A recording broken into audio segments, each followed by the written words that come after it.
Very good afternoon to everyone. Very happy to meet you all today. Polity revision kickstart பண்ணிருக்கோம் yesterday. And today we are going to be continuing Polity revision class number 2. நேத்தை விட இன்னைக்கு கொஞ்சம் சுவாரஸ்யமா இருக்குன்னு சொல்லிட்டு when I was finishing off, I told you, I promised you, yes, you're going to be learning a lot of new nitty-gritties that have happened that have changed the perspective of Indian polity. நடப்பு நிகழ்வுகள் அப்படிங்கிறது அனைத்து போட்டித் தேர்வுகள்லையுமே அனைத்து நிலைகளிலுமே ஒரு group 4 எக்ஸாம்னாலுமே நடப்பு நிகழ்வுகள் இருக்கு. குரூப் 2, குரூப் 1, எஸ்எஸ்பி எனி எக்ஸாம்ல பார்த்தீங்கன்னா நடப்பு நிகழ்வுகள் கரண்ட் அஃபேர்ஸ்ங்கிறது ஒரு இம்பார்ட்டன்ட் போர்ஷன். ஆனால் ஸ்டாட்டிக் கண்டென்ட் சிலபஸ் கொடுக்கக்கூடிய science, economics, history, geography, polity, international affairs எல்லாத்துலேயுமே கரண்ட் அஃபேர்ஸ் நடக்கும். இதெல்லாம் சேர்ந்தது தான் கரண்ட் அஃபேர்ஸுமே ஒழிய கரண்ட் அஃபேர்ஸ் தனி சப்ஜெக்ட் கிடையாது.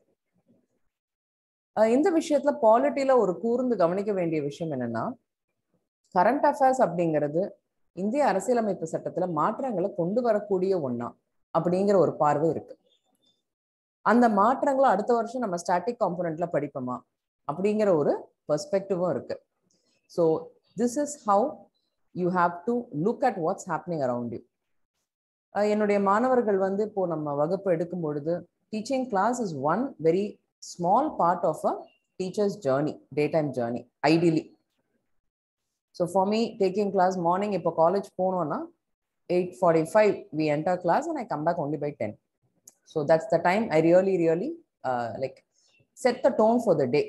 So அது I feel it's a very important part. The first class of the day என்னை பொறுத்த வரைக்கும் it's a good start. We discuss current affairs, we discuss the day's headlines, but we never discuss sensational news. Day's headlines மட்டும் ஏன் discuss பண்றீங்க அப்படின்னா, relevant to my subject, relevant to the current social context. ஒரு ஸ்டூடெண்டா இருக்கும் பொழுது we expose them. They are already exposed enough. நம்ம கொடுக்குற exposure தான் அப்படிங்கிறது கிடையாது. But as someone who is a bridge between society and what they want to be in life, so it's like நம்ம ஒரு teachers, college education, university எல்லாமே bridge மாதிரி தான். They have to cross us and go. So they see different places. இறங்கி நடந்து நீந்தி போலாம். Of course they're going to end up there ஆகிறது, that's a different story, whether you're going to make the effort. So we connect them to what's happening in the social context, political context, cultural context related to my subject, related to what they are learning, their learning environment. அந்த இடத்துலையும் current affairs நம்ம discuss பண்றோம். But என்னன்னு கேட்டீங்கன்னா, for UPSC prelims இன்னும் கொஞ்சம் டெப்தா நம்ம போக வேண்டி இருக்கும். மேலோட்டமா டச் பண்ணிட்டு ஒரு டிஸ்கஷன், ஒரு மூட் பாயிண்ட் மாதிரி கொடுக்க முடியாது. We have to observe. Any current affair can be a possible question in the UPSC ன்னு கேட்டீங்கன்னா definitely not. No. அதனால தான் sensational news, breaking news which make the headlines may not end up in the question paper at all. So you do not follow news, you observe news, you analyze news. I repeat that, we do not follow news, we don't chase news, we observe and we analyze. இதுதான் trick of the trade. So based on that, இன்னைக்கு ரொம்ப இன்ட்ரெஸ்டிங்கான 4-5 விஷயங்கள் நம்ம பார்க்க போறோம் in current affairs. So here we go. Yes, citizenshipல ஆரம்பிக்கிறோம் ஆக்சுவலா. பட் ஆனால் we are not going to discuss citizenship provisions எல்லாம் நம்ம டிஸ்கஸ் பண்ண போறது கிடையாது. Of course, one of the most important talking points in India ever since 2019 when it was passed in the parliament, January 2020ல நோட்டிஃபையும் பண்ணிட்டாங்க. ஆக்சுவலா நிறைய தடவை சிட்டிசன்ஷிப் அமெண்ட்மெண்ட் ஆக்ட் அமெண்ட் பண்ணியிருக்காங்க, இந்த 1955. இப்போ இந்த ப்ரொவிஷன் என்னன்னா, it also seeks to amend Citizenship Act of 1955. அதுல ஒரு திருத்தத்தை கொண்டு வர முனையுது. இப்போ இந்த சட்டம் என்ன, CAA அப்படிங்கிறது சிட்டிசன்ஷிப் அமெண்ட்மெண்ட் ஆக்ட் தான் அதனுடைய ஆக்சுவலா எக்ஸ்பான்ஷன். ஸோ பர்சிக்யூட்டட் மைனாரிட்டிஸ்ங்கிற ஒரு கேட்டகரியை பத்தி டிஸ்கஸ் பண்றாங்க. ஸோ மெஜாரிட்டி மைனாரிட்டி அப்படிங்கிற இந்த கான்செப்டை ஃபர்ஸ்ட் புரிஞ்சுக்கணும். இது நீங்க இங்க மட்டும் இல்லை, நீங்க ரிசர்வேஷன் டிஸ்கஸ் பண்ணும்பொழுதும் இது வரும். ஸோ ஒரு இடத்துல இன்னைக்கு மெஜாரிட்டியா இருக்கிறவங்க இன்னொரு இடத்துல மைனாரிட்டியா இருப்பாங்க. இது currently even any state, any part of the world, this is a common occurrence. Population பத்தி படிக்கிற subject demography, topography, geography, history மாதிரி demography. Demographical composition of a particular place is bound to change. இதுதான் காலம் தொட்டு நம்ம பார்த்துருக்கோம். நீங்க வந்து இமிகிரேஷன், மைக்ரேஷன் கான்செப்ட், அபோரிஜினல்ஸ், மண்ணின் மைந்தர்கள், இந்த மாதிரி பல்வேறு நிலைகள்ல இந்த டிபேட்ஸ் இருக்கு. ஒரு நாட்டினுடைய இடத்தினுடைய கான்ஸ்டிடியூஷனல் ப்ரொவிஷன்ஸும் அதுக்கேற்ற மாதிரி இருக்கும். இப்போ இந்தியா பொறுத்த வரைக்கும் அவங்க என்ன கிளாசிஃபை பண்றாங்கன்னா, பர்சிக்யூட்டட் மைனாரிட்டிஸ்னு ஒரு கேட்டகரி. யார் வருவா இதுல? Hindus, Sikhs, Jains, Buddhist, Parsi and Christians. இந்த பிலீஃப் அல்லது ஃபெய்த்தை சேர்ந்தவங்க அப்படின்னு சொல்லிட்டு குறிப்பிட்டு ஒரு 6 கேட்டகரி, 3, 4, 5, 6 கேட்டகரியில இருக்கக்கூடிய மைனாரிட்டிஸா இருக்கிறவங்க பர்சிக்யூட்டடுங்கிறாங்க. அந்த பர்சிக்யூஷனுக்கு உட்படுத்தப்பட்டிருக்கணுங்கிறாங்க. But from where are they? India is a Hindu majority country. Sikhs வந்து இந்தியாவில தான் மெஜாரிட்டி இருக்காங்கன்னு சொல்லலாமா? புத்திஸ்ட் அஃப்கோர்ஸ், தோ புத்திசம் வந்து இந்தியாவில தான் வந்து உருவாச்சு அப்படின்னாலும் இந்தியாவில வந்து புத்திசம் ப்ராபப்ளி மைனாரிட்டி ரிலிஜன் சொல்ல முடியுமா? Parsis, Christians of course form a major chunk of our population, but still are considered minority due to the numbers. But இதோட objective என்னன்னா, last 3 words. Pakistan, Bangladesh and ஆப்கானிஸ்தான்ல இந்த பிலீஃப் அண்ட் ஃபெய்த் அண்ட் ரிலிஜனை சேர்ந்தவங்க minorities தான். ஒருவேளை அந்த நாட்டில் இவங்கெல்லாம் பர்சிக்யூட்டட் அந்த ஸ்டேஜை ரீச் பண்ணும்பொழுது அவங்கெல்லாம் சிட்டிசன்ஷிப், இந்தியன் சிட்டிசன்ஷிப் கிராண்ட் பண்றதுக்கான ஒரு ப்ரொவிஷனை இந்த சட்டத்துல இன்சர்ட் பண்றாங்க. ஸோ இதுல என்னன்னு பாத்தீங்கன்னா, டிசம்பர் 31st, 2014 இதுதான் கட் ஆஃப் டேட். சிட்டிசன்ஷிப்ல நீங்க கொஸ்டின்ஸ் கண்டிப்பா எக்ஸ்பெக்ட் பண்ணலாம் யூபிஎஸ்சி ப்ரிலிம்ஸ்ல. Standard corporate citizenship. So 2014 December 31க்குள்ள ரிலிஜியஸ் பர்சிக்யூஷன் ஃபேஸ் பண்ணிட்டு இவங்க ரெஸ்பெக்டிவ் கண்ட்ரிஸை விட்டு நாடு வந்திருந்தாங்க அப்படின்னா இவங்கெல்லாம் இல்லீகல் இமிகிரன்ஸ் கிடையாது. They can apply for Indian citizenship and they can be given Indian citizenship. இதுதான் இந்த சட்டத்தினுடைய அடிப்படை சாராம்சம். ஆல்சோ இன்னொன்று இந்த ஆக்ட்ல என்ன சொன்னாங்கன்னு கேட்டீங்கன்னா, Overseas card holders, OCI card holders இருக்காங்க இல்லையா, ஓவர்சீஸ் சிட்டிசன்ஸ், அந்த கேன்சலேஷனுக்கு வந்து சில ப்ரொவிஷன்ஸ், சர்டன் கிரவுண்ட்ஸ்ல அவங்களுடைய அந்த ஓசிஐ கார்டை வந்து கேன்சல் பண்ண முடியுங்கிற ப்ரொவிஷனே இந்த ஆக்ட் சிஏ சொல்லுது. ஸோ இப்போ இந்த ப்ரொவிஷன்ஸ்க்கு என்ன எக்ஸெப்ஷன்ஸ்ன்னு கேட்டிங்கன்னா, இந்த ஆக்ட் வந்து does not apply to tribal areas of Mizoram, Tripura, Assam and Meghalaya. இந்த 4 மாநிலங்கள்ல இருக்கக்கூடிய பழங்குடியினர் வாழக்கூடிய பகுதிகள்னு குறிப்பிடப்பட்டுள்ள இந்த பகுதிகளுக்கு இந்த சட்டம் இருக்காது. ஏன்னா 6th schedule ஆஃப் கான்ஸ்டிடியூஷன்ல இது ஆல்ரெடி ப்ரொடெக்டட் ஏரியாஸ், ஸ்கெடியூல்டு ஏரியாஸ்ங்கிற கான்செப்ட்ல வந்து இந்த ஏரியாஸை ப்ரொடெக்ட் பண்ணிட்டாங்க. நார்மல் சிட்டிசன்ஷிப் ப்ரொவிஷன்ஸ்குள்ள அது வராது. ஆல்சோ சிஏஏ 2019ல இன்னொரு கிளாரிஃபிகேஷன் அவங்க கொடுக்கறது என்னன்னா, இன்னர் லிமிட் அப்படின்னு சொல்லக்கூடிய பெங்கால்ல இருக்கக்கூடிய ஈஸ்டர்ன் ஃப்ரான்டியர் ரெகுலேஷன் ஆக்ட் 1873 இதுவுமே இந்த சட்டத்துக்கு, இந்த சட்ட திருத்தத்துக்கு வெளியில தான் இருக்கும் அப்படிங்கிற ஒரு கிளாரிஃபிகேஷனையும் கொடுக்குறாங்க. Why this particular topic is in the news? ரீசெண்டா பார்லிமெண்ட்ல, லோக்சபால மினிஸ்ட்ரி ஆஃப் ஹோம் அஃபேர்ஸ், உள்துறை அமைச்சகம் வந்து தெரிவித்த தகவல் என்னன்னா, லாஸ்ட் 5 இயர்ஸ்ல கிட்டத்தட்ட 6 லட்சம் இந்தியர்கள் வந்து அவங்களுடைய குடியுரிமையை ரினவுன்ஸ் பண்ணிட்டாங்க, விட்டு கொடுத்துட்டாங்க. ஐ மீன் they've given up their citizenship அப்படின்னு சொல்லியிருக்காங்க. ஆனா மெஜாரிட்டி ஆஃப் தி அப்ளிகேஷன்ஸ்ல, சரண்டரிங் அப்ளிகேஷன்ல இந்த காரணம் வந்து குறிப்பிடப்படவில்லை அப்படின்னு சொன்னாங்க. இந்தியன் சிட்டிசன்ஷிப் ஆக்ட் ஆஃப் 1955 பொறுத்த வரைக்கும் இந்த லேட்டஸ்ட் டெவலப்மெண்ட்டை நம்ம எப்படி பார்க்கலாம் அப்படின்னு கேட்டிங்கன்னா, லூசிங் சிட்டிசன்ஷிப்க்கு என்ன மாதிரியான மெத்தட்ஸ் இருக்கு, நான் சிட்டிசன்ஷிப் வாங்கணும் அப்படின்னா என்ன மெத்தட்ஸ் இருக்கு அப்படிங்கிறது ஒரு பக்கம், சிட்டிசன்ஷிப் நம்ம கிட்ட இருந்து பறிக்கப்படுறதுக்கு என்ன மெத்தட்ஸ் இருக்குங்கிறது ரெண்டாவது, நம்மளாம் சிட்டிசன்ஷிப் வேணாம் அப்படின்னு சொல்றதுக்கு என்ன மெத்தட் இருக்குன்னு பாத்தீங்கன்னா, 1 ரெனன்சியேஷன். அதுதான் இவங்க சொல்லியிருக்காங்க பார்லிமெண்ட்ல ஒரு கேள்வி நேரத்துல வரக்கூடிய கேள்விக்கு பதிலா அதை ரெக்கார்ட் பண்ணியிருக்காங்க. ரெனன்சியேஷன் பாத்தீங்கன்னா, you can give up your citizenship. ஒரு போர் நடக்கும்போது அந்த டிக்ளரேஷன் அக்செப்டபிள் கிடையாது. நார்மல் டைம்ல நீங்க சிட்டிசன்ஷிப், எனக்கு இப்போ நான் இன்னைக்கு எனக்கு சிட்டிசன்ஷிப், இந்தியன் சிட்டிசன்ஷிப் வேண்டாம், நான் வந்து இப்போ கனடா போனாலும் முடிவு பண்ணிட்டேன், நான் அங்கே வந்து getting a better salary or job or future, family அங்கே இருக்கலாம், சம்திங், நான் வந்து பட் இங்கே ஒரு போர் நிலவரம் இருக்கும் பொழுது நான் வந்து அந்த டிசிஷனை எடுக்க முடியாது. So that is a limitation.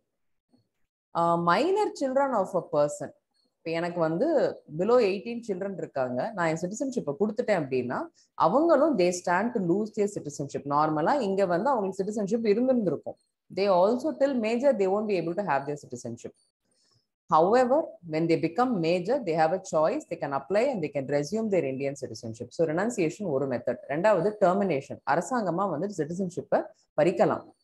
So if I get a citizenship of another country, I lose India's citizenship. Again, this does not apply during war. போர் நடக்கும்போது இது எதுவுமே applicable இல்லை.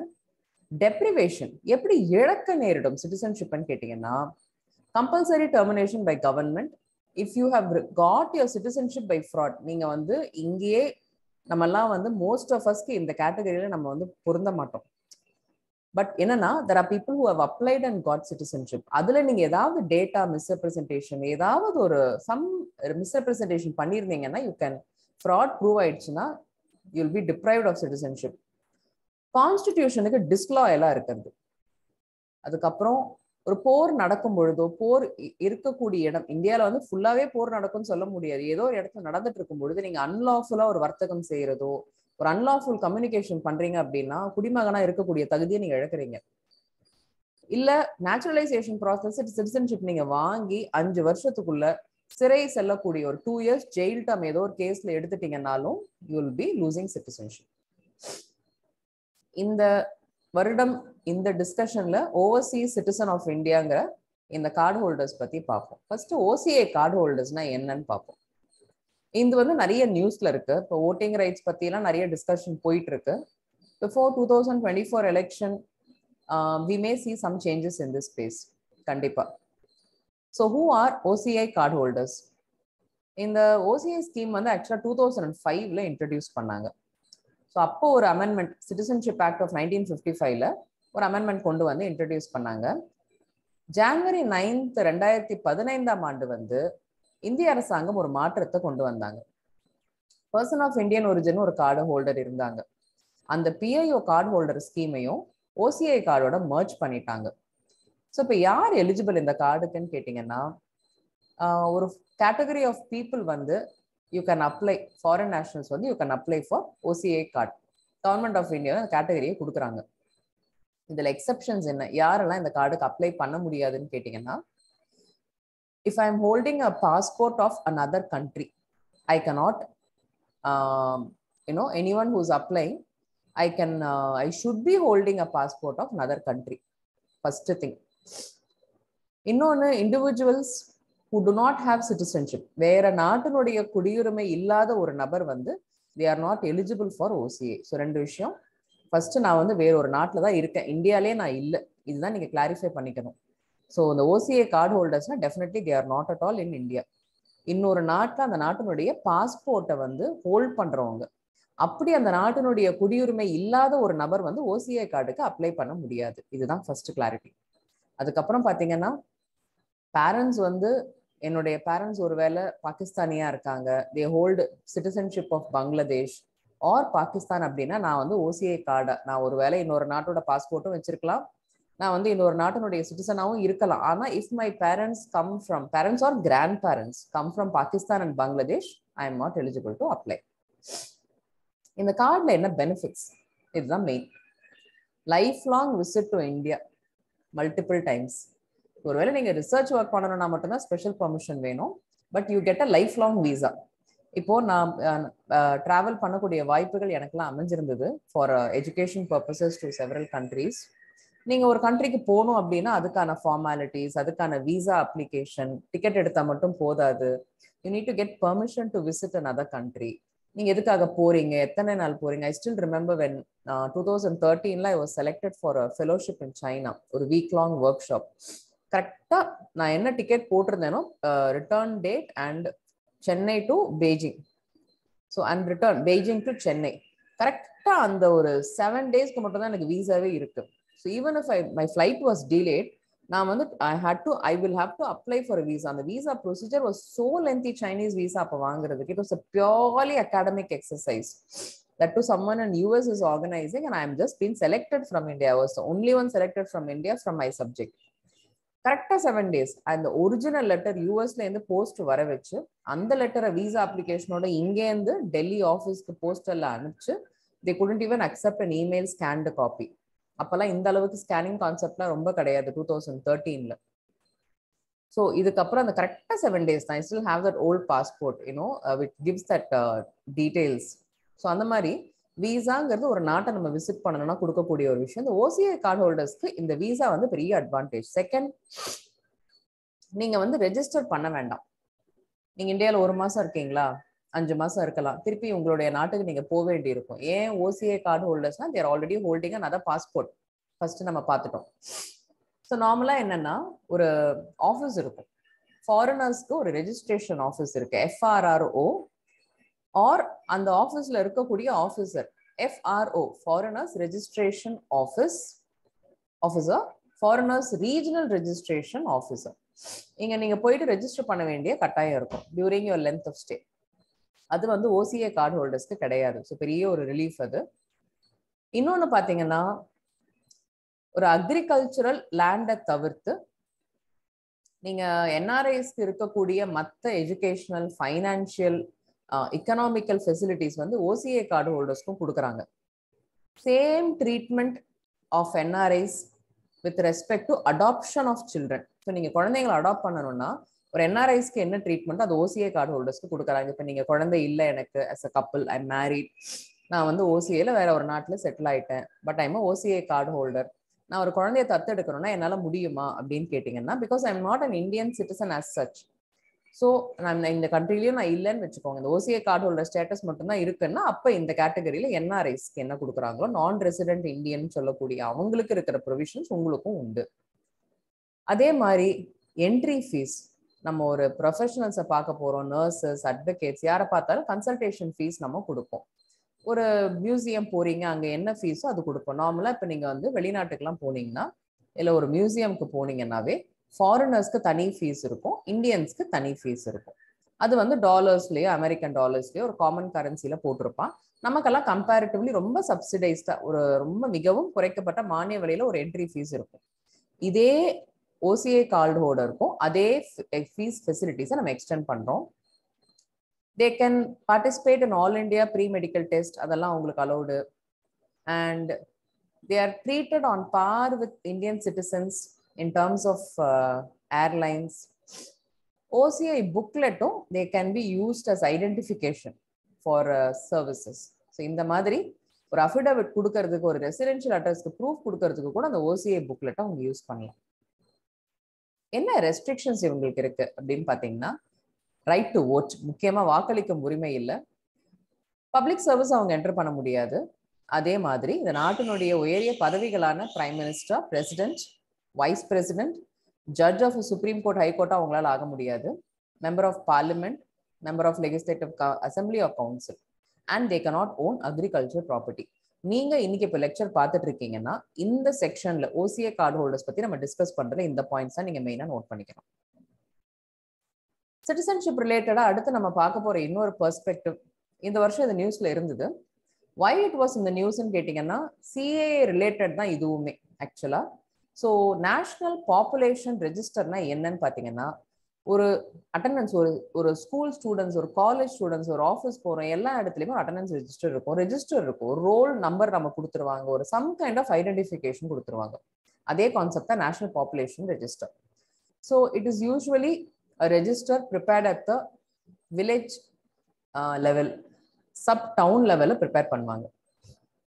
இதுல Citizenship Act of 1955 தான் இதனுடைய பிரைமரி ப்ரொவிஷன்ஸ் கொடுக்குது. And citizenship rules of 2003 வந்து இந்த நேஷனல் ஐடி கார்ட்ஸ் கான்செப்டை கிளாரிஃபை பண்ணுது. Normally it is very mandatory for every resident to be registered in the NPR. இப்போ நான் வந்து இந்தியன் சிட்டிசன், நீங்க பார்க்குற எல்லாருமே இந்தியன் சிட்டிசன் தான், நம்ம எல்லாருக்கும் இது ஆக்சுவலா mandatory. Now let's see the objective. இந்த NPR-ஓட objective என்னன்னா, ஒரு டேட்டா பேஸ் கிரியேட் பண்ணணும். ஃபர்ஸ்ட் NPR வந்து 2010ல கலெக்ட் பண்ணாங்க, 2015ல அப்டேட் பண்ணாங்க. யூசுவல் ரெசிடென்ட் யாருன்னு கேட்டீங்கன்னா, for a purpose of NPR register பண்றதுக்கு அந்த லோக்கல் ஏரியால பாஸ்ட் 6 months இருந்திருக்கணும், or a person who intends to be in that local area for the next 6 monthsங்கிற கான்செப்ட்ல அது வரும். இந்த NPR நீங்க CAA ஓட தான் நம்ம பார்க்கணும், தனிப்பட்ட முறையில் இந்த NPA பார்க்கக்கூடாது. Of course it was started much earlier in 1950s itself, but it was just not updated. இதுதான் விஷயம். Then the Supreme Court judgment came with regard to Assam, and then the NPR became news also. Now கடந்த ஓராண்டுல நடைபெற்ற முக்கியமான அரசியலமைப்பு சார்ந்த மாற்றங்கள். Constitutional ப்ரொவிஷன்ஸும் நம்ம பார்க்க போறோம், ஸ்டாட்டுட்டரி ப்ரொவிஷன்ஸும் நம்ம பார்க்க போறோம். இது கரண்ட் அஃபேர்ஸ் பெர்ஸ்பெக்டிவ்ல, நடப்பு நிகழ்வுகள் பெர்ஸ்பெக்டிவ்ல தான், பார்வையில தான் நம்ம பார்க்கிறோம் with regard to polity. Let's go. Yes, much in the news, but we are not going to follow the news or chase the news. Freedom of religion and attire. இது வந்து இப்பதான் நியூஸ்ல இருக்கான்னு கேட்டீங்கன்னா கிடையாது. பட் இதுல என்ன ப்ரொவிஷன்ஸ் இருக்கு, நம்ம என்ன what are the takeaways as aspirants நம்ம இதுல அப்சர்வ் பண்ணணும், அனலைஸ் பண்ணணும்னு பார்ப்போம். ஸோ ஆர்டிகல் 25(1) இதுதான் ஃப்ரீடம் ஆஃப் ரிலிஜன். என்ன ப்ரொடெக்ட் பண்ணுதுன்னு கேட்டீங்கன்னா, what does that right guarantee, என்ன கொடுக்குது? ஃபர்ஸ்ட் இந்த கிளாரிட்டிக்கு வருவோம். Freedom of conscience, right to practise, propagate and profess religion, இதுதான் அது கொடுக்குது. It is a right that guarantees negative liberty. Positive liberty, negative liberty நம்ம ஃபர்ஸ்ட் ஃபண்டமெண்டல் ரைட்ஸ்ல படிச்சிருப்போம். ஸோ நெகட்டிவ் லிபர்ட்டினா என்னன்னு கேட்டீங்கன்னா, ஸ்டேட் ஷால் என்ஷூர், நம்ம இருக்கக்கூடிய நாடு, இந்த அமைப்பு, இந்த அரசியல் அமைப்பு நமக்கு என்ன கொடுக்கும்னா, it will not interfere in me while I'm exercising. It will not interfere with me while I'm exercising this freedom. So let's be clear. இதுல என்ன லிமிடேஷன்ஸ் இருக்குன்னு பார்ப்போம். Is it a pure and absolute right? முழுமையான ஒரு சுதந்திரம் எனக்கு இருக்கு இதெல்லாம் பண்றதுக்குன்னு கேட்டீங்கன்னா கிடையவே கிடையாது. ஸ்பெசிஃபிக்கா அவன் லிமிடேஷன்ஸ் கொடுத்துருக்கான். அந்த லிமிடேஷன்ஸ் தான் நம்ம டிஸ்கஸ் பண்ண போறோம். Like all fundamental rights, state can restrict on what basis? Public order, decency, morality, health and other state interest. So இதுக்கு உட்பட்டு தான் இந்த அடிப்படை உரிமை, மதம் சார்ந்த இந்த அடிப்படை உரிமை நமக்கு இருக்கு. Now let's go to the next slide. So what are the observations made by Supreme Court இந்த பர்టిక్యులர் மேட்டர்ல உச்சநீதிமன்றம் என்ன சொல்லியிருக்காங்கன்னு பார்க்கலாம். இதுக்கு முன்னாடி கூட 2-3 வழக்குகள் இதுல வந்திருக்கு. So let's see that. So article 25, people have a right. Yes, every person is the final judge of his or her choice. One, courts cannot sit in judgment of a person's choice of religion or life partner. நீங்க இந்த மதத்தை follow பண்ண போறீங்கன்னு சொல்றதுல நீதிமன்றம் தலையிட முடியாது, அது உங்களுடைய அடிப்படை உரிமை. இவரை தான் நான் பார்ட்னரா எடுத்துக்கிறேன்னு சொல்லும் பொழுதும் மதம் சார்ந்து அந்த இடத்தை தலையிட முடியாது, அது உங்களுடைய அடிப்படை உரிமை. Okay. Religious faith is a part of right to privacy also. Right to privacy வந்து உங்களுக்கு ஃபண்டமெண்டல் ரைட், அதுல ரிலிஜியஸ் ஃபெய்த்துமே வரும். ஆனா 1954லயே ஷிரூர் மட் கேஸ் ஒண்ணு வந்தது. அப்பதான் ஒரு கோட்பாடை வந்து அவங்க இன்வென்ட் பண்றாங்க, எசென்ஷியாலிட்டி, டாக்டரின் ஆஃப் எசென்ஷியாலிட்டி. டாக்டரின்னா கோட்பாடுகள், சட்டத்துக்கு அப்பாற்பட்டு இருக்கக்கூடிய சில வழக்கங்கள்ல இந்த கோட்பாடுகள் ஒண்ணு.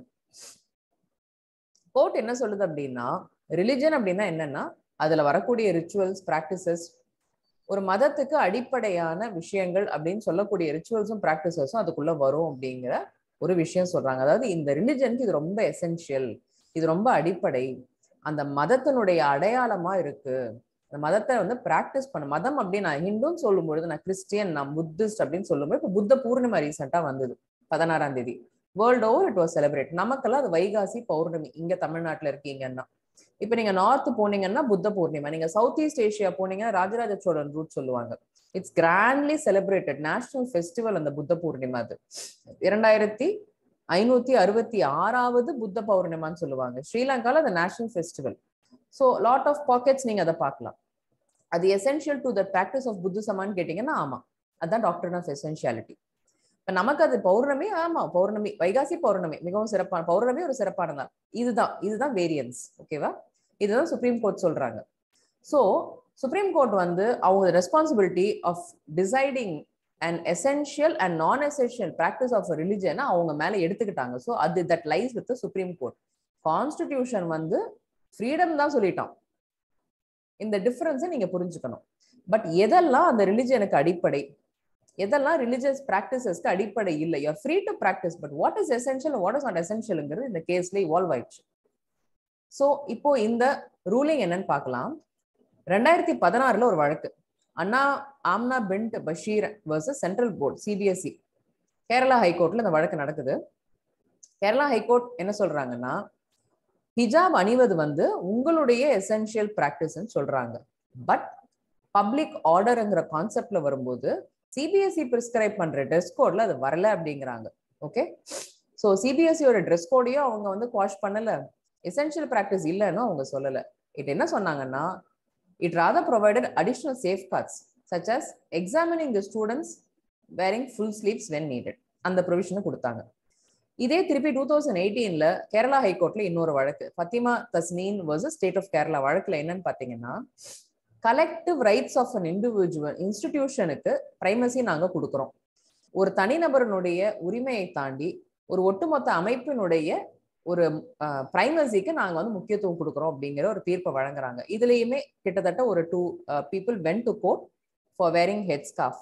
School refused. The court dismissed the appeal of the students as they were no more in the roles of the school. இது ஒரு டெக்னிக்கல் பாயிண்ட். இப்போ ஸ்கூல்ல அவங்க வந்து ரோல்ல இல்ல, பட் வழக்கு போட்டிருக்காங்க, வழக்கு போடலாம். ஸோ தீர்ப்புல வந்து இதை குறிப்பிட்டிருக்காங்க. So this is an interesting point. So uniform civil கோடு பொறுத்த வரைக்கும் அடுத்து நம்ம பார்க்க போறது, what is uniform civil code? This was in the news this year. A generic set of governing laws, அனைத்து குடிமக்களுக்கும் ஒரு காமனான ஒரு பிராக்டிஸ் இருக்கும் சொசைட்டில. So which does not take in to consideration your religion. அதுதான் யூனிஃபார்ம் சிவில் கோட். கான்ஸ்டியூஷன் என்ன சொல்லுதுன்னா, ஆர்டிகல் 44 இந்த ஷரத்துல தான் நம்ம யூனிஃபார்ம் சிவில் கோட் பத்தி ஒரு மென்ஷன் இருக்கு. இது directive principles of state policy. State shall endeavour to secure uniform civil code throughout the territory of India. But இது டிபிஎஸ்பியில் இருக்கிறதுனால இது கைட்லைன் தான், மேண்டேட்ரி இல்லை. பட் இந்தியாவில் யூனிஃபார்ம் சிவில் கோட் இருக்கா நிறைய இடங்கள்ல அப்படின்னு பார்த்தீங்கன்னா, contract act, civil procedure code, transfer of property, evidence act, இந்த மாதிரி நிறைய சட்டங்கள்ல நம்ம யூனிஃபார்மான ஒரு கோடை வந்து ஃபாலோ பண்றோம் சிவில் மேட்டர்ஸ்ல. ஹவெவர் நிறைய ஹண்ட்ரட்ஸ் ஆஃப் அமெண்ட்மெண்ட்ஸ் வந்து வந்துட்டே தான் இருக்கு. So there is a lot of diversity even in these secular civil laws. அடுத்து நம்ம பார்க்க வேண்டியது ஆர்டிகல் 25 பேஸ்டா இந்த வேர்டை நான் சொல்லியிருந்தேன். பப்ளிக் ஆர்டர்னா என்ன? It is a limitation on article 25. Based on public order ஒரு limitation இருக்கலாம். Article 25 of the Constitution guarantees to all persons, yes, we already discussed that, based on subject to public order, morality and health. அது subject, அதுக்கு உட்பட்டு தான் அடிப்படை உரிமை 25ங்கிறது தான் கான்ஸ்டிடியூஷன்ல சொல்லியிருக்காங்க. ஸோ அப்படின்னா என்ன? What is public order? Public order வந்து you can restrict free speech and other fundamental rights under not only article 25. நீங்க மற்ற அடிப்படை உரிமைகள்லையுமே free speech and some other fundamental rights also comes under public orderல நீங்க limit பண்ணலாம்.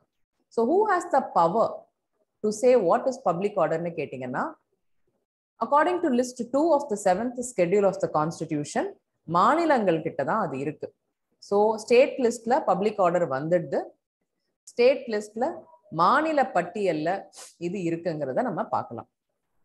So இதுக்கும் இப்ப ரீசெண்டா ஏற்படுற இந்த பேனுக்கும் என்ன சம்பந்தம்னு கேட்டீங்கன்னா, state government Karnataka education act of 1983 கீழே தான் இந்த ஆர்டரை இஷ்யூ பண்ணியிருக்காங்க. As per that particular act இப்ப ஸ்டேட் லிஸ்ட்ல வந்துடுச்சு. ஒரு மாநிலத்துக்கு உரிமை இருக்கான்னு கேட்டீங்கன்னா ப்ரீவியஸ் ஸ்லைடுக்கு போறோம், இதுதான் இப்ப இந்த ஸ்லைடுக்கு வரும். As per public order is one of the reasons for not allowing students to wear headscarf because to maintain the unity and integrity of the institution ங்கிற ஒரு காரணத்தை முன் வச்சு கர்நாடகா எஜுகேஷன் ஆக்ட்ங்கிற அந்த சட்டத்துக்கு உட்பட்டு இந்த ப்ரொவிஷனை அவங்க சொல்றாங்க. நீதிமன்றங்கள்ல இது எப்படி இருக்குன்னு கேட்டீங்கன்னா, ராமனோகர் லோஹியா கேஸ்ல 1965ல சுப்ரீம் கோர்ட் என்ன சொல்றாங்க, பப்ளிக் ஆர்டர்னு வரும்பொழுது community or the public at large have to be affected by a particular action. ஒரு செயல் ஒரு என்டையர் கம்யூனிட்டியை அல்லது பொதுமக்களை வந்து அஃபெக்ட் பண்ணக்கூடிய தன்மை இருந்தாதான் போய் பப்ளிக் ஆர்டருங்கிற ஒரு ப்ரொவிஷனை நாங்கள் எடுக்க முடியுங்கிறாங்க. 1965ல சொன்னாங்க. Fundamental duties must be enforced says the plea. இப்போ ரீசெண்டா சுப்ரீம் கோர்ட்ல ஒரு ப்ளீ என்ன அப்படின்னு கேட்டீங்கன்னா, ஃபண்டமெண்டல் டியூட்டிஸ் வந்து இந்தியாவில் என்ஃபோர்ஸ் பண்ணணும் அப்படின்னு சொல்லிட்டு போறாங்க. Supreme court judgment in Ranganath Misra case என்ன அப்படின்னா, ஃபண்டமெண்டல் டியூட்டிஸ் வந்து not only should be enforced but social சாங்ஷன்ஸோட நீங்க என்ஃபோர்ஸ் பண்ணுங்க, லீகல் ஆஸ்பெக்ட் மட்டும் எங்க கிட்ட வராதிங்க. Because rights and duties are relative, correlative அப்படிங்கிற ஒரு கான்செப்டை சொல்றாங்க. ஸோ இதனோட இம்பாக்ட் எப்படி இருக்கும்னு கேட்டீங்கன்னா, ஃபண்டமெண்டல் டியூட்டிஸ் பொறுத்த வரைக்கும் sovereignty, unity and integrity of இந்தியாவை ப்ரொடெக்ட் பண்ணுது. Also prepare citizens to defend the country, render national service பண்றதுக்கும் இந்தியாவில் வந்து one of the countries which does not have compulsory military service. ஒருவேளை நீங்க என்சிசில இருந்தீங்கன்னா you have to go for ட்ரைனிங்ங்கிற கான்செப்டோட இருக்கு. என்சிசி டீச் பண்றவங்க they have to go for compulsory training. அவ்வளவுதான். நன் ஆஃப் அஸ் லைக் சிங்கப்பூர்ல எல்லாம் பாத்தீங்கன்னா, நிறைய இஸ்ரேல்ல பாத்தீங்கன்னா you have to go for compulsory national duty in the territorial army. So அதுவுமே it also prepares citizens to do that. It also seeks to disseminate a sense of nationalism and promote patriotism. So fundamental duties பொறுத்த வரைக்கும் ஒரிஜினலாவே கான்ஸ்டியூஷன்ல இல்ல. 42nd amendment Swaran Singh committee base பண்ணி தான் அதை add பண்றாங்க. The idea was of course borrowed from USSR constitution. 2002ஆம் ஆண்டு ஒரு பர்டிகுலர் ஃபண்டமெண்டல் டியூட்டி இந்த லிஸ்ட்டுக்கு ஆட் பண்றாங்க. Like DPSP are non justiciable. நிறைய கிரிட்டிசிசம் ஃபண்டமெண்டல் டியூட்டிஸ்ல இருக்கு. Important duties tax paying, family planning அதுல கவர் ஆகல அப்படிங்கிறது, வெரி வேக் அண்ட் ஆம்பிகுவஸா இருக்கு அப்படிங்கிறதெல்லாம் ஒரு criticism. This is another development this year.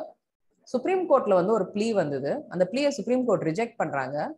they refuse the plea. என்னன்னா அந்த ப்ளீ என்ன சொல்லுச்சுன்னா, ரைட் டு எஜுகேஷன், கட்டாய கல்வி சட்டத்துல நீங்க வந்து மதராசாஸும் வேதிக் ஸ்கூல்ஸும் நீங்க கொண்டு வரணும் அப்படிங்கிறாங்க. 2009ல சுப்ரீம் கோர்ட் வந்து ரெஃப்யூஸ் டு இன்டர்வீன் ஒரு பெட்டிஷன்ல. அந்த பெட்டிஷன் என்னன்னா, right to education act of 2009ல ஒரு குறிப்பிட்ட பகுதியை சேலஞ்ச் பண்ணுது. என்னன்னா, அந்த குறிப்பிட்ட பகுதி ரைட் டு எஜுகேஷன் ஆக்ட்லேயே தே எக்ஸ்க்ளூட் வேத பாடசாலைகள் மற்றும் madrasas and institutions which impart religious education. அந்த இன்ஸ்டிடியூஷன்ஸ் ரைட் டு எஜுகேஷன் வந்து எக்ஸ்க்ளூட் பண்ணிடுறாங்க. அந்த சட்டத்திலே இல்லை அந்த ப்ரொவிஷன்ஸ். அதுக்கப்புறம் 2012 ஆகஸ்ட்ல கோர்ட் என்ன சொல்றாங்கன்னு கேட்டீங்கன்னா, ஸ்பெசிபிக்லி 2009 ஆக்ட்ல வந்து ஒரு அமெண்ட்மெண்ட்ல இதை வந்து இன்சர்ட் பண்ணியாச்சு. And since then there has been no controversy அப்படிங்கறத அப்சர்வ் பண்றாங்க. பட் என்ன இஷ்யூன்னு கேட்டீங்கன்னா, பெட்டிஷனர் என்ன சொன்னாருன்னா, ரைட் ஆஃப் அ சைல்டுங்கிறத இன்வோக் பண்றாங்க.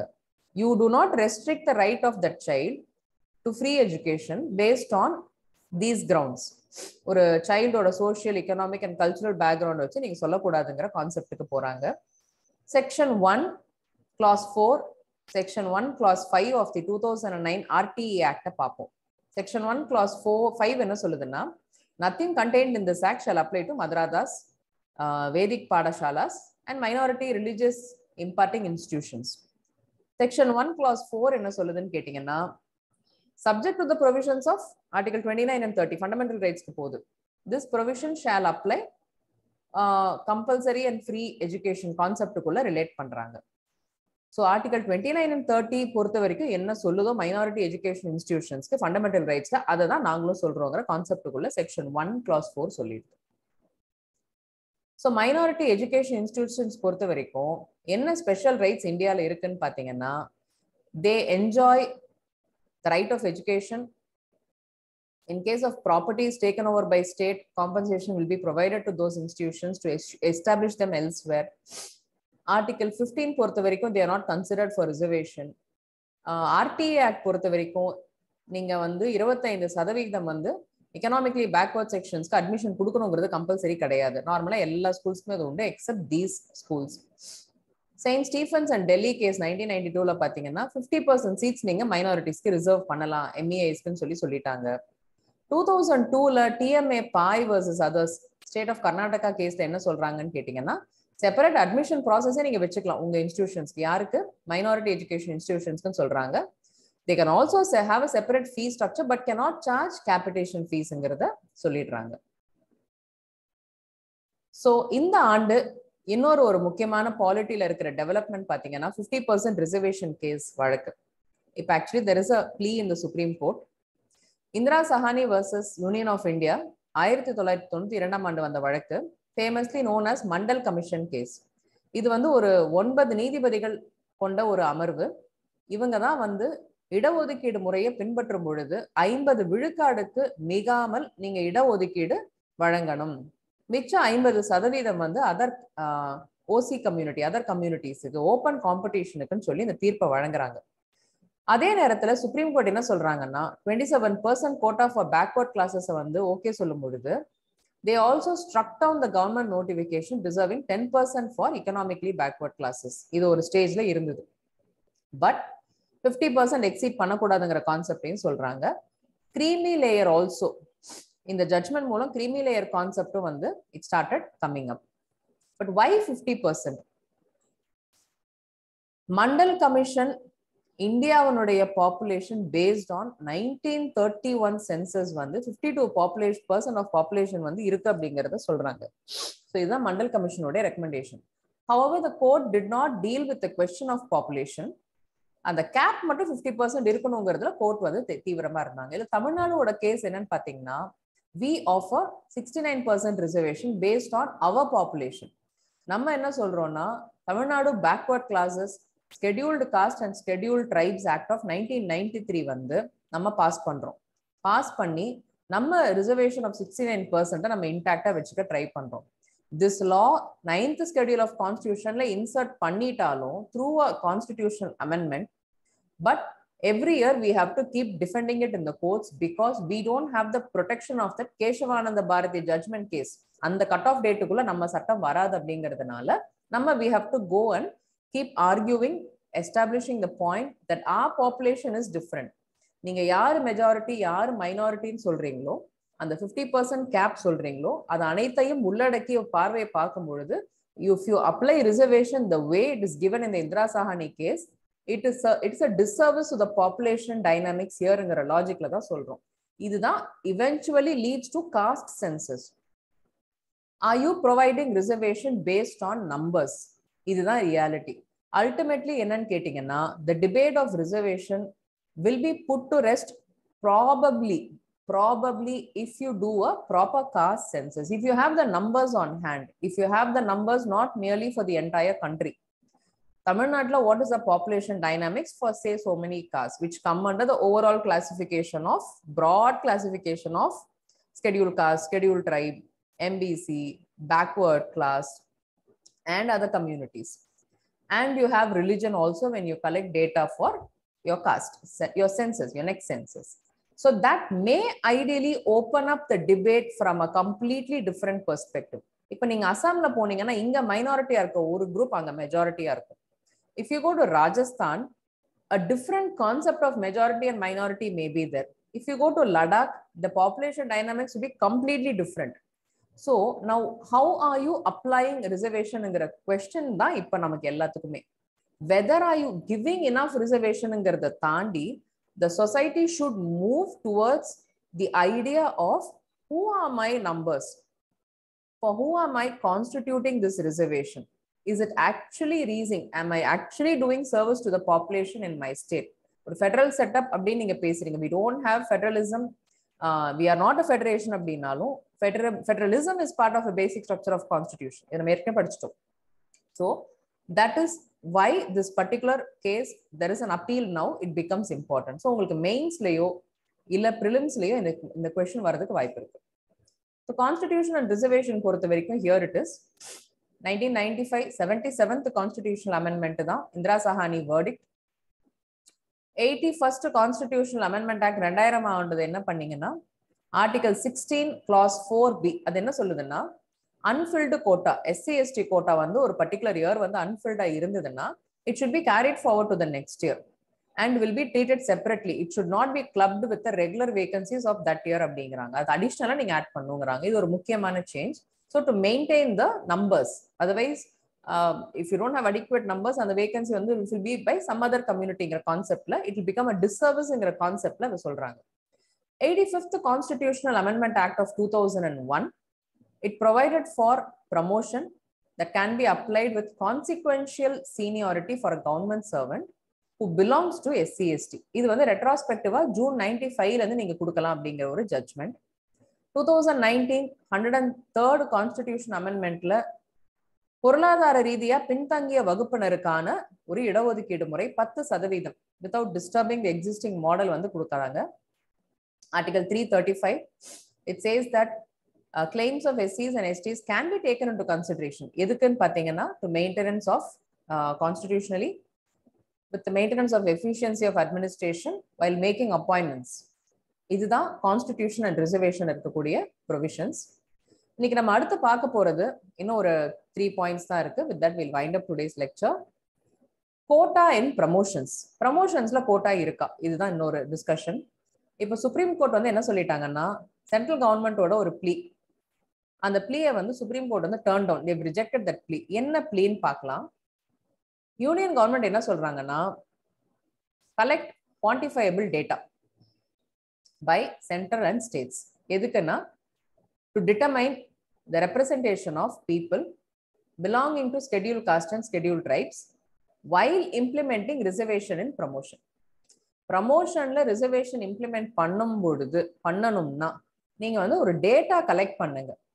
ஃபர்ஸ்ட் ஆஃப் ஆல் யார் யாரெல்லாம் வந்து சர்வீஸ்ல இருக்காங்கன்ற டேட்டாவை கலெக்ட் பண்ணுங்கன்ற இந்த ப்ளீயை வந்து we need not do thatங்கிற இந்த ப்ளீயை வந்து சுப்ரீம் கோர்ட் வந்து ரிஜெக்ட் பண்ணிட்டாங்க. they said no, you have to maintain status quo, you have to collect the data. Now let's see what are the observations made by Supreme Court in this regard.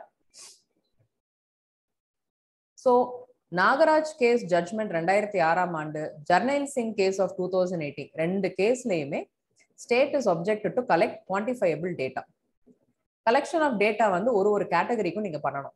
So ஒரு entire சர்வீஸ்ல for each category of post நீ பண்ணணும். So ஒரு entire service கேடர்னா என்ன, entire சர்வீஸ்னா என்னங்கிற டெஃபினேஷனுக்கு இந்த problem வந்தது. Central government வந்து they should determine a time period, எப்பெல்லாம் நாங்கள் இந்த ரிசர்வேஷன் பாலிசியை ரீவிசிட் பண்ண போறோம்.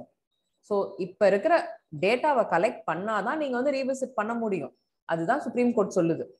ஸோ பவித்ரா கேஸ்ல என்னாச்சு அப்படின்னு கேட்டீங்கன்னா கேடர் அப்படிங்கிறது ஒரு யூனிட்டுக்கா, okay. So cadre as the unit of collection அப்படிங்கறத ஐடென்டிஃபை பண்ணாங்க இந்த வழக்குல. 2019ஆம் ஆண்டு ஜட்மெண்ட்ல supreme court in B K Pavitra case 2 என்ன சொல்றாங்கன்னா 2018 ரிசர்வேஷன் ஆக்ட வேலிட்னு சொல்றாங்க. அந்த ஆக்ட் என்ன, 2018 ரிசர்வேஷன் ஆக்ட் வந்து கான்சிக்வென்ஷியல் சீனியாரிட்டி இன்ட்ரடியூஸ் பண்ணுது SC/STஸ்க்கு இன் கர்நாடகா ஸ்டேட்டோட பப்ளிக் எம்ப்ளாய்மெண்ட்ல. ஸோ கர்நாடகா மாநிலத்தில் இருக்கக்கூடிய பொது சேவைகள்ல பழங்குடியினர் மற்றும் பட்டியலினத்தோருக்கு கான்சிக்வென்ஷியல் சீனியாரிட்டி கொடுக்கறதுக்கு அந்த 2018ஆம் ஆண்டு ரிசர்வேஷன் ஆக்டை என்ஃபோர்ஸ் பண்றாங்க. சுப்ரீம் கோர்ட் 2019 அந்த ஆக்டோடைய வேலிடிட்டியை வந்து ஹெல்ப் பண்றாங்க. பட் என்ன சொல்றாங்கன்னு கேட்டீங்கன்னா இந்த பவித்ரா 2 கேஸ்ல constitutional bench it was decided, constitutional bench Nagaraj கேஸ்ல சொன்ன தீர்ப்பை இந்த வழக்குல மீறி தான் போறாங்க. என்ன சொல்றாங்கன்னா ஸ்டேட்டோட பாலிசி வந்து கேடர் ஸ்ட்ரென்த்ல ப்ரமோஷன் கொடுக்கறது சரி அப்படிங்கிறத நாகராஜ் கேஸை தாண்டி வந்து இதுல கொடுக்குறாங்க. ஸோ அப்படின்னா கேடர்னா என்ன, எப்படி இந்த கான்சிக்வென்ஷியல் சீனியாரிட்டி எப்படி வந்து இதை அப்ளை பண்றாங்க, இந்த ரிசர்வேஷன் மாடல்ல ப்ரமோஷன்ல ஸ்பெசிபிக்லி ஃபார் SC/STs இது எப்படி அப்ளை பண்றாங்க, இதுல வந்து 3 வழக்கை தான் இப்ப நம்ம ப்ரீவியஸ் ஸ்லைட்ல பார்த்தோம். அப்போ சுப்ரீம் கோர்ட் என்ன சொல்றாங்கன்னா கேடர் தான், ஒரு கேடரை நீங்க எப்படி டிட்டர்மைன் பண்ணுவீங்க அப்படின்னா entire exercise of reservation and promotion would be rendered meaningless if you do not collect data regarding SCs and STs with regard to the entire service. இப்போ ஒரு group 2 சர்வீஸ் இருக்கு அப்படின்னா அந்த என்டையர் சர்வீஸ்ல எவ்வளவு பேர் இருக்காங்க நீங்க டேட்டா எடுக்கணும் அப்படிங்கிறாங்க. அப்படி நீங்க எடுக்கல அப்படின்னா the purpose of reservation itself will be meaningless, ஒரு அர்த்தமற்ற ஒரு எக்ஸசைஸ் அது மாறிடும் அப்படிங்கிறாங்க. What is the term cadre? It means the strength of a service or a part of a service. ஒரு செப்பரேட் யூனிட்டா இருக்கணும், அந்த செப்பரேட் யூனிட் தான் ஒரு கேடர். அந்த செப்பரேட் யூனிட் வந்து ஒரு சர்வீஸா இருக்கும். இதுதான் கேடரோட meaning. It is the choice of the state. Karnataka state act வந்து அதுதான் சொல்லுது. 2018 ஆக்ட் இருக்கு இல்லையா, ரிசர்வேஷன் ஆக்ட். கர்நாடகா மாநிலத்துக்கு பொது சேவைகளுக்கு உட்பட்டு வரக்கூடிய இந்த ரிசர்வேஷன் ஆக்ட்ல it is the choice of the state to constitute such cadres. So இது ரொம்ப முக்கியம். Entire service cannot be considered as a cadre for the purpose of promotion. That is not done. The cadre வந்து identify பண்ண வேண்டியது அந்த மாநிலம். Identify பண்றதுக்கு முன்னாடி ரெப்ரசன்டேஷன் ஆஃப் SC/STs அவங்க பார்க்கணும். 2006 நாகராஜ் வழக்குல இதுல என்ன அப்சர்வேஷன் பண்ணிருக்காங்கன்னா இட் இஸ் ஸ்டேட்டினுடைய டியூட்டி, டேட்டாவை கலெக்ட் பண்ண வேண்டியது ஒரு மாநிலத்தினுடைய டியூட்டி அப்படிங்கறத சொல்றாங்க. 2018ஆம் ஆண்டு ஜர்னைல் சிங் கேஸ்ல பாத்தீங்கன்னா exclusion of creamy layer data collection method வந்து இட் வாஸ் என்டோஸ்ட். பட் என்ன சொன்னாங்கன்னா also mandated you exclude creamy layer before providing for reservation and promotions. ரொம்ப ரொம்ப முக்கியம்.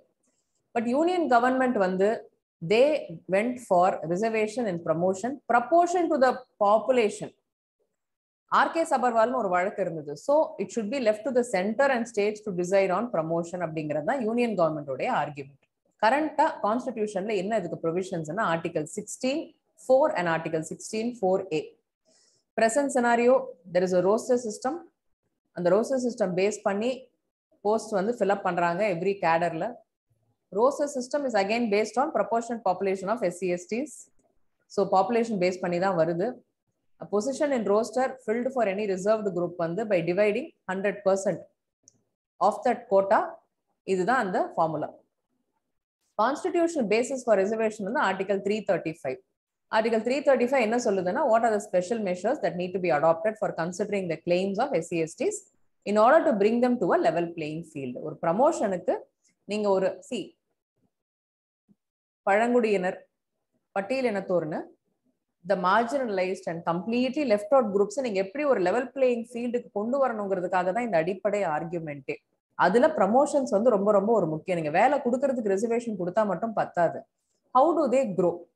How do you provide equity? How do you provide an equitable platform in public serviceங்கிறத discuss பண்றதுக்கு தான் இந்த வழக்குகள்லாம் வந்தது ஆக்சுவலா. ஸோ ப்ரமோஷன்ல ரிசர்வேஷன் இல்லை அப்படின்னாலும் how do you consider for this particular groupங்கிறது தான் main point of discussion. Criminal law in India, குற்றவியல் சட்டங்கள் இந்தியாவில் பொறுத்த வரைக்கும் Indian penal code 1860, Protection of Civil Rights Act of 1955, Dowry Prohibition Act of 1961, and finally SC&ST Prevention of Atrocities Act of 1989. நிறைய பேர் ரீசெண்டா நீங்க பாத்தீங்கன்னா இந்த லாஸ்ட் ப்ரொவிஷன்ல புக் ஆகுறாங்க. They come out and they record videos and they speak something and they put it on some kind of social media platform or they speak in person in some kind of meetings. So அது வந்து இது ஒரு குற்றவியல் தண்டனைங்கிறது நிறைய பேருக்கு தெரியல. So குற்றவியல் தண்டனை இந்தியாவில் இந்த 4 ப்ரொவிஷன்ஸ் தான். கிரிமினல் ஜஸ்டிஸ் சிஸ்டம் பொறுத்த வரைக்கும் யூ கேன் எம்போஸ் பெனல்டிஸ். இந்த சட்டங்களை நீங்க வயலேட் பண்ணும்பொழுது உங்க மேல பெனல்டிஸ் வரலாம். Penalties could be jail term or fine or whatever. Criminal law and criminal procedure, குற்றவியல் தண்டனை பொறுத்த வரைக்கும், குற்றவியல் செயல்முறைகள் பொறுத்த வரைக்கும் கான்ஸ்டிடியூஷனுடைய பொதுப்பட்டியல்ல 7வது படிவத்துல இருக்கு. Lord Thomas Babington Macaulay is said to be the chief architect of criminal law in India. ஒரு committee for reform and criminal law வந்து போட்டிருக்காங்க. மினிஸ்ட்ரி ஆஃப் ஹோம் அஃபேர்ஸ் வந்து கான்ஸ்டிடியூட் பண்ணியிருக்காங்க. இதுதான் that's why it's in the news. நிறைய சீர்திருத்தங்கள் குற்றவியல் சட்டத்துல கொண்டு வரணுங்கிறதுக்காக the committee has been constituted under Mr. Ranbir Singh and other members. இப்போ ஆன்லைன் ஒப்பீனியன் மேண்டேட்டரியா கேட்க போறாங்க. they want to collect their report. So anyone interested, you should submit. This could be a possible question in your mains also. இதுக்கு முன்னாடி என்னென்ன committees வந்திருக்குன்னு கேட்டீங்கன்னா, 2003ஆம் ஆண்டு மாலிமத் committee, 2007ஆம் ஆண்டு வந்து மாதவ் மேனன் கமிட்டி இந்தியாவினுடைய குற்றவியல் சட்டங்களை மறுபார்வை, மறுசீராய்வு செய்வதற்கும் சீர்திருத்தங்களை பரிந்துரைப்பதற்கும் உருவாக்கப்பட்டுச்சு. Sedition law, another big judgment last week in Supreme Court. Indian Penal Code section 124A என்ன சொல்லுது அப்படின்னா, anyone வார்த்தைகளாலேயோ எழுத்துப்பூர்வமாவோ சயின்ஸ் மூலமாவோ பார்க்கக்கூடிய அளவுக்கு ஒரு வெறுப்பு உணர்வு, ஒரு இப்ப நீங்க அந்த மாதிரியான ஒரு கண்டெம்ட், ஒரு பயங்கரமான ஒரு வெறுப்புணர்ச்சி நீங்க கிளப்பும் பொழுது you can be punished with imprisonment for life. ஆயுள் தண்டனைக்கு நீங்க உட்படுத்தப்படலாம். சிறைவாசம், வாழ்க்கை முழுவதும் சிறைவாசம் வரைக்கும் தண்டனை இருக்கு, அதிகபட்ச தண்டனை. ஃபைன் போடலாம், 3 years imprisonment உங்களுக்கு இருக்கலாம், அதுக்கும் கூட ஃபைனும் ஆட் பண்ணலாம். So if you by words, by speech, by written words, by signs, visible representation, you attempt to bring hatred or contempt, it's called as sedition. இதுல என்ன இஷ்யூஸ் இருக்குன்னு பார்ப்போம். இது ஒரு கான்ட்ரவர்ஷியல் லா தான் for a long time. Often governments வந்து section 124A of Indian penal கோட சரிவர பயன்படுத்தலை அப்படிங்கிறது ஒரு மிகப்பெரிய ஒரு கிரிட்டிசிசம். இண்டிவிஜுவலோட ஃப்ரீடம் ஆஃப் எக்ஸ்பிரஷனுக்கு நடுவுல இது வந்து நிக்குதுங்கிற ஒரு பெரிய கிரிட்டிசிசமும் இது மேல இருக்கு. 1860s பிரிட்டிஷ் கொலோனியல் ரூலர்ஸ், அந்த சமயத்துல even British when they took over from us, நீங்க ஃபர்ஸ்ட் சாப்டர்ல படிச்சிருப்பீங்க, கான்ஸ்டிடியூஷனல் ஃப்ரேம்வொர்க் ஆஃப் இந்தியா சாப்டர்ல படிப்போம். 1857 ஆக்ட் 1858 தான் British government officially takes as over from East India company. அந்த காலகட்டத்துல வந்த ஒரு சட்டம், is it relevant now, is this provision relevant now அப்படிங்கிறது ஒரு மிகப்பெரிய டிபேட். இன்ஃபேக்ட் அப்பவே அன்றைய காலகட்டத்திலே மகாத்மா காந்தி அவர்கள், ஜவஹர்லால் நேரு அவர்கள்லாம் செடிஷன் லால புக் பண்ணாங்க. So that's the travesty of justice. இதுல ரெலவென்ட் சுப்ரீம் கோர்ட் ஜட்மெண்ட்ஸ் என்னன்னு பாத்தீங்கன்னா 1962லயே ஒரு ஜட்மெண்ட் இருக்கு, Kedarnath Singh case. So 5 judge supreme court bench என்ன சொன்னாங்க அப்படின்னா, strongly they without causing public disorder by acts of violence, இந்த ப்ரொவிஷனுக்கு பீனல் ப்ரொவிஷனே கிடையாது அப்படிங்கிறாங்க. பல்வந்த் சிங் கேஸ் 1995ல பாத்தீங்கன்னா சுப்ரீம் கோர்ட் கிளாரிஃபைட் தட் ஒரு ஸ்லோகன் கத்துறாங்க அப்படிங்கிறதுனால செடிஷன் கிடையாது அப்படிங்கிறாங்க. எசென்ஷியலி செடிஷன் லா வந்து is misunderstood and is also மிஸ்யூஸ்டுங்கிறத சொல்றாங்க. லாஸ்ட்லி டுடே preamble பத்தி நம்ம பார்த்துட்டு we are going to wind up today's discussion. We are again going to meet next week. preamble பொறுத்த வரைக்கும் 4 important aspects of the text நம்ம பார்க்கலாம். It is the source of authority of the constitution, please note. So இதுல இருந்து தான் we derive the authority. Nature of Indian state. It declares India to be a sovereign, socialist, secular, democratic and republican polity. Objectives of the constitution preamble சொல்லுது. It specifies justice, liberty, equality and fraternity of the, இதுதான் நம்ம கான்ஸ்டிடியூஷனோட குறிக்கோள்கள். இதுதான் preamble ஆக்சுவலா சொல்லுது. Is preamble part of the constitution? இதை நம்ம நிறைய டிஸ்கஸ் பண்ணிட்டோம். Berubari union case, Kesavananda Bharati case, 1995 LIC case. Though preamble is part of the constitution, it is neither a source of power nor does it prohibit upon the power of legislature. It is non-justiciable. Provisions are not enforceable. Preamble வந்து கேசவானந்த பாரதி கேஸ்ல பாத்தீங்கன்னா basic elements, fundamental features of the constitution வந்து cannot be altered by article 368. நீங்க அந்த ஷரத்தின் மூலமா நீங்க இதுக்குள்ள வர முடியாது அப்படிங்கிறாங்க. ஒரே ஒரு தான் preamble amend பண்ணாங்க.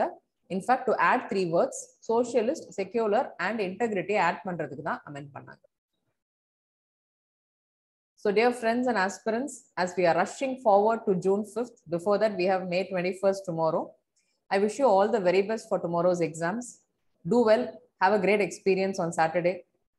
The weather has also been kind to us in the last for 1.5 weeks. I think a lot of parts of Tamil Nadu நல்ல மழை பெஞ்சிட்டு இருக்குன்னு நினைக்கிறேன். So Chennai seems to be not hottest range ல இல்ல. So have a great day, have a great weekend. நல்லா பண்ணுங்க. I'll meet you again next week with 2 more revision classes. So have a great weekend. Thank you so much.